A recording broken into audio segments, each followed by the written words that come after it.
I know a lot of you guys, we've been talking about it. Monique, I had Monique on Club Shay Shay. Yeah.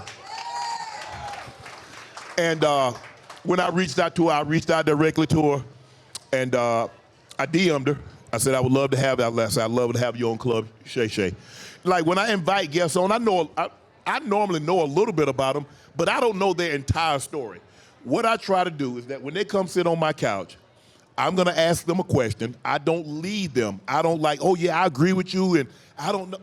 I don't know. I just want to hear their story. I want you to hear their story. And what I also try to do, that I have a platform, you're not listening or you're not watching to hear my voice. You want to hear the guest's voice. So what I do, ask a question and I get out the way. And somehow people have gotten mad at me because when they have platforms, they do more talking than the guest. But because I'll allow the guest to speak, they mad at me. So have you seen it? Yeah, I saw all of it. So what's your take on Mo in the situation? I would say, and I'm with you, where we got criticized recently with Michael Porter Jr. Okay. We got criticized. He was talking about the WNBA, NBA wage gap and all that stuff, and they were like, y'all should have pushed back. But I'm with you, Shay. You bring a guest on to hear the guest.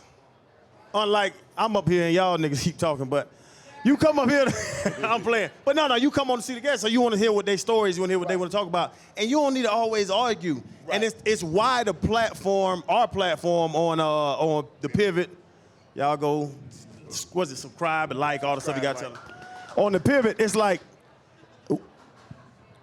they want to hear the person talk, and it's not on us to push back and argue with them, because people like to argue, and that's the thing. I always talk about it. So the Pivot works. Is why it blew up. Is why athlete-driven media blew up. Is because I call us lions. Mm-hmm. So like, if you ever been to I went to Kenya recently with my wife, and we was at a wedding. You weren't naked, were you? Who, in Kenya? Yeah, because you know.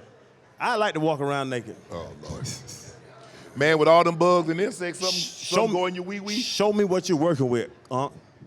I just got to walk around. But we in Kenya, and it was a lion sitting down, lion laying down. And lions don't play around. Like, male lions don't be around other male lions because they got their territory. Unless they pack. What's that? Yeah, but no. A male lion, he got about 7, 8 women. He got a bunch of kids running around, and he just lay there all day. The women hunt. He just chill. But when he looks his head up, everything on the whole plane stop and look to see, why is he getting up? Is he hungry? Is he mad? Does he want some coochie? Right. Whatever it is, but they want to know what's going on. Right. The reason why the podcasting took off with athletes like it is because people aren't used to seeing male lions that have their own territory, that have their own stuff, that run their life. And we can really sit down, we can argue, we can talk, we could, whatever it is, and we can do it peacefully. Right. And that's the thing that people are so amazed to see, or to be honest, to see 4 black men sit down and talk, knowing that we run our lives, that we're a male lion, but we can still coexist and talk and be cool. Right. And that's the thing about the podcast, to your question, that's the thing about the podcasting, is that people always want you to push back on folks. I just want to ask you a question and really learn from you. Right. So no matter what they saying, you're gonna learn from them. Man, I learned so much from Caitlyn Jenner. I learned so much from Caitlyn Jenner. I learned so much from Kevin Hart. I learned so much from The Rock. I learned so much from them really listening, because some people talk to people to talk. Right. I ask questions, and we ask questions to listen and learn. Right. And that's the difference, and that's what you do. Right. And I respect it. Right. I don't have to have an answer always for you. Right. I just want to learn and see how you look at this situation. Right. Because I'm not bringing a guest on, Ocho. They want you to bring the guests on to debate with them. Yeah. That's not what this is. This is a conversation. And I think that's why people are so willing to come to your show. You're able to get the likes of the Steve Harveys, the Moniques, the Cat Williams, because they know they can come on your platform. There's a certain level of comfort where they can be themselves and tell the truth. Right. And you're not going to, well, I don't think that's true. Right. And you going back and forth, really questioning what they're telling you when you've already given them the platform and the place to be comfortable to tell you the truth. For one, it's hard to get people to tell the truth in the first place. Right. And the fact that they're willing to come out and say it, there's no need to do that. All you have to do is just direct them. If they go off track a little bit, you just bring them on back. Right. Right. And that's the way I look at it. A lot of times, some of the guests and people are like, well, Cat, you should have pushed back on Cat. I said Cat was responding to what previous guests had said on the show. Right. I asked Said, did he steal Cat's joke? Said no. I asked, who else did I have on there? And he responded to it. Ricky Smiley. Ricky Smiley, who would have ever thought that Ricky Smiley was originally cast to play Money Mike? He brought that up. I didn't even ask him because nobody knew. I guarantee you nobody in the audience knew prior to Ricky Smiley saying that. So Cat came back and he responded. Okay, so what you want me to say? And Cat said, well, Shannon, he said that in your face. I said, Cat, why would I assume that he's lying considering he's on the set? Right. I'm assuming that people are coming here and they're telling me the truth. Right. I got no reason to believe that they're lying. Mm-hmm. And so I guess, people are upset. I saw DL's, he said, nah, I'm the new Wendy Williams with a weight set.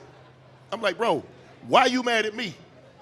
He called you the what? He said I was Wendy Williams with a weight set. So in other words, he said... Oh, that's funny though, huh? It is funny. Oh, okay. That's a good one. You gotta laugh at that That's a one. good one. I like that. But check this out. I ain't doing no gossiping. Right. They say what they say, I'm done with it. Right. I ain't going back and forth. Ooh, tell me more, Monique. Tell me Right. more. Or tell me more, Cat. Tell me more. He said what he said. I'll move on to the next subject, next topic. But it is what it is. I appreciate all you guys that support and that's gone out and watched Monique. And she's a talker. As you can see, it was almost 3 hours long. Yeah. And I didn't think, go. I lost track with Cat because Cat and I, we started early. Supposed to go at noon. We ended up going about 11:40. So I lost track of the time. I didn't realize that I had gone that long. Monique, I had a sense, I was like, well, damn. I said, man, this show feels like 3 hours. And sure enough, it was basically 3 hours. We cut because I ended up, one of the batteries on the cameras went out. So I was like, yeah, we probably going pretty long. Matter of fact, I'm thinking about Monique said something like, I've been trying to find you somebody for a long time. Yeah. And Monique actually addressed that issue with you as well. Monique said you need to stop running around or running behind these little young folk and get you somebody named, what was the name? I don't know. I think she said Bertha. She said some old name. Yeah, old school name. Yeah. Like a Bertha. But they say, look here, Ocho. Because you old. They say, no, they say you only as young as the person you feel. But feel you're about 35. old. You need to feel get like an what? old I woman. feel like 35. Nah, you ain't 35. No, You you're not 36. 35. Yeah, you can't hang. 29? No, you're not 29. That's what I'm saying, what I feel. That don't mean what you feel, what you my bad. are. You gotta get you an old woman. Yeah, Somebody you with a gotta get you somebody Listen, around find 50, somebody with a 50, 401k. I don't want nothing over clothes, and I donate those. So let's try something. We gonna get you right though. We gonna find anybody single tonight. Yeah, Jack. No, everybody came with Who's something. single? Who the hell coming to? How you know? Ain't nobody coming to the. If you coming to the Super Bowl single, I bet I can find somebody here single right now. Look at that. They back there yelling. Yeah, See, told you. Yeah, Hey, don't get scared now. You look nervous. And you gonna, hey, you gonna do that shit down there with Yeah. you? Yeah, Jack. Yeah, they done heard about that baby arm. They here. nah. Yeah.